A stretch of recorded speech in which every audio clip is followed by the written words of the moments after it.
सबकी होती है, सभी पार्टी की अपनी तैयारियां होती हैं और कुछ पार्टी ऐसी होती है जो सिर्फ चुनाव की तैयारी में होते हैं। हम लोग के 40, लेकिन ऐसा थोड़ी कि कोई और जो है वो घास काट रहा है, सब तैयारी कर रहे हैं। दो चार बची हुई चीजें सीटें कुछ उनको भी मिल जाएंगी। जब खाना खाते कितना भी स्वादिष्ट पकवान होता है, क्या कुछ वो समस्याएं गांव की महिलाएं फेस कर रही हैं, क्या उनको दिक्कतें हैं, उसका समाधान भी साथ साथ। यानी कि राजनीति क्या है नहीं है, इसके बारे में मैं आपको बहुत ज्यादा नहीं बताऊंगी। मेरे काम से संबंधित आपने सुना और आपके घर में आपके पापा पिंटू बुलाते हैं तो आप दो व्यक्ति थोड़ी हो जाओगे। इनको भी आप बीजेपी से जाके सीखिए कि क्या बेहतरीन तरीके से वो मुद्दों से भटकाने का काम करते हैं। उनसे पूछिए 2 करोड़ नौकरी नहीं, उनसे पूछिए कि भैया काला धन वापस आया नहीं, उनसे पूछिए किसानों की आय दुगनी कर देंगे, आपने बोला था आय तो दुगनी नहीं हुई। धरती पर आपका स्वागत है। हमारे साथ मौजूद है राजद महिला प्रकोष्ठ की नए प्रदेश अध्यक्ष ऋतु जायसवाल जी। आपका मैडम स्वागत है। जी बहुत बहुत धन्यवाद। बहुत सारे न्यूज के साथ आप स्वागत कर रहे हैं। सभी व्यूअर्स को भी आपके बहुत बहुत धन्यवाद। 2024 में लोकसभा चुनाव होना है। जी होना है। महागठबंधन अलायंस की क्या तैयारियां हैं, खास करके बिहार के लिए? सबकी होती है, सभी पार्टी की अपनी तैयारियां होती हैं और कुछ पार्टी ऐसी होती है जो सिर्फ चुनाव की तैयारी में होते हैं। हम लोग के साथ थोड़ी सी दिक्कत यह है कि हम लोग चुनाव की तैयारी कम करते हैं, जनता की फिक्र ज़्यादा करते हैं। हम लोग जनता की समस्याएं, उनकी क्या प्रॉब्लम्स हैं, उनको कैसे विकास की बात सोचते हैं, डेवलपमेंट की बात सोचते हैं। कुछ लोग होते हैं वो पूरे 4-5 साल तक वो पॉलिटिकल तैयारी में रहते हैं, तो हम उनमें से नहीं है। लेकिन हाँ, चुनाव जब आता है तो जरूर सक्रिय हो जाते हैं कि भाई हम बता सके कि ये काम हमारे हैं, इस तरह से हमने जनता की सेवा की है तो हमारा भी कुछ हक बनता है। आपको क्या लगता है 40 में से बिहार में कितनी सीटें महागठबंधन जीत पाए? देखिए, मैं कॉन्फिडेंस अगर मुझसे पूछेंगे तो मैं कहूँगी 40 में 40। लेकिन ऐसा थोड़ी कि कोई और जो है वो घास काट रहा है, सब तैयारी कर रहे हैं। 2-4 बची हुई चीजें सीटें कुछ उनको भी मिल जाएंगी। जब खाना खाते कितना भी स्वादिष्ट पकवान होता है तो जूठा फिर भी गिर जाता है।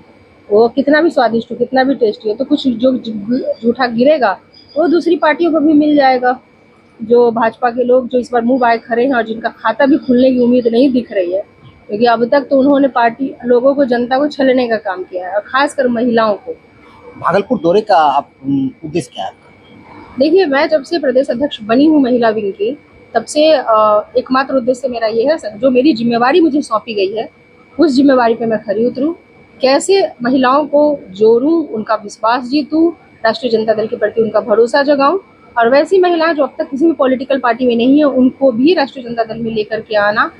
क्या कुछ वो समस्याएं गाँव की महिलाएं फेस कर रही हैं, क्या उनको दिक्कतें हैं, उसका समाधान भी साथ साथ। यानी कि हमारी जो प्रखंड अध्यक्ष होंगी या बूथ अध्यक्ष होंगी या पंचायत अध्यक्ष होंगी, वो जनता की सेवा में हमेशा हाजिर रहे ताकि काम करके हम उनका वोट और उनका विश्वास जीतने में भरोसा रखते हैं। और यही एक मात्र कारण है जो कि मैं खुद सभी जिलों में जाकर के भ्रमण कर रही हूँ। उसी सीरीज में भागलपुर मेरा भी जाना हो रहा है और अभी मैं ऑन द वे हूँ।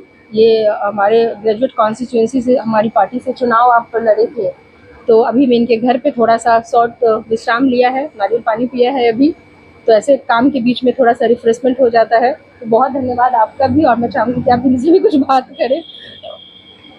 आजकल देश में ये कौन सी राजनीति चल पड़ी है? तमिलनाडु के सीएम के बेटे और डी राजा, सीएम के बेटे कहते हैं कि सनातन धर्म डेंगू मलेरिया है और डी राजा कहते हैं कि एड्स कुष्ठ रोग है। ये कौन सी राजनीति कर रहे हैं? देखिए, क्या राजनीति क्या है नहीं है, इसके बारे में मैं आपको बहुत ज्यादा नहीं बताऊंगी। मेरे काम से संबंधित आप मुझसे सवाल पूछें, सनातन धर्म जो मेरी जिम्मेवारी है वो उस पर मैं जवाब दे पाऊंगी।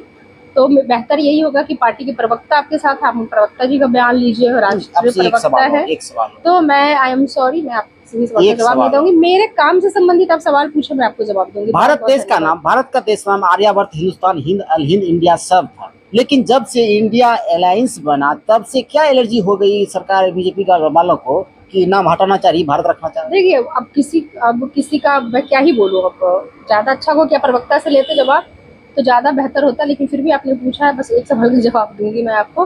भारत हो, इंडिया हो, आर्यवर्त हो, ये हमारा देश ही है, वो इंडिया ही है, सब हमारा देश है। अब आप राजेश हो और आपके घर में आपके पापा पिंटू बुलाते हैं तो आप दो व्यक्ति थोड़ी हो जाओगे। पिंटू भी आप ही हो, राजेश भी आप ही हो, या जिसका भी जो नाम होता है तो प्यार से बुलाते हैं। तो भैया इतनी समझ इतने बड़े पॉलिटिकल पार्टी को तो जरूर होनी चाहिए कि कोई प्यार का नाम हो, कोई दुलार का नाम हो, कोई दोस्त लेके पुकारे, कोई कुछ लेके पुकारे। वो व्यक्ति एक होता है, नाम एक या दो हो जाने से तो नाम का विभाजन क्यों कर रहे हो भैया? व्यक्ति एक है, देश एक ही है, उसको तुम भारत बोलो, इंडिया बोलो, आर्यवत बोलो, हिंदुस्तान बोलो, जो बोलना है वो बोलो, लेकिन उस नाम पे विभाजन मत करो, क्योंकि व्यक्ति को काट थोड़ी दोगे। पिंटू तुम्हारा ये पार्ट अलग, राजेश तुम्हारा ये पार्ट अलग, भैया नाम एक ही है। क्या नाम तो बदलने से देश की हिंदुस्तान एक तकदीर ही बदल है। जाएगी? हिंदू, वही बात है ना, उनसे गरीबों की पूछो तकदीर कि क्या- बदल जाएगी? सब कुछ वही रहेगा, न तकदीर बदलेगी न तस्वीर बदलेगा, लेकिन हिंदुस्तान अड़िग है, खड़ा है, उसकी डेमोक्रेसी है, वो जिंदा रहेगी। सिर्फ चोला और बदलने अपने का काम किया जा रहा है। वो लीपापोती का काम जो भी करे, भटकाने का काम जो भी करे, मुद्दों से भटकाना, बीजेपी से जाके सीखे कि क्या बेहतरीन तरीके से वो मुद्दों से भटकाने का काम करते हैं।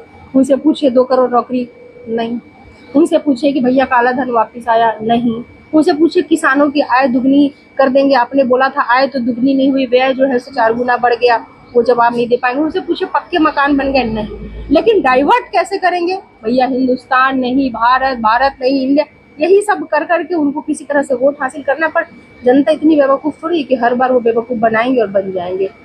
धन्यवाद।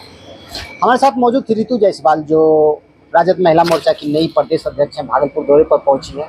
ये पूरे बिहार का भ्रमण कर रही है, 2024 की लोकसभा चुनाव को लेकर अपने कार्यकर्ताओं को एकजुट करके उनके साथ बैठक करके मजबूत कर रही है, ताकि लोकसभा चुनाव में महागठबंधन अलायंस अधिक से अधिक सीटें जीत सके।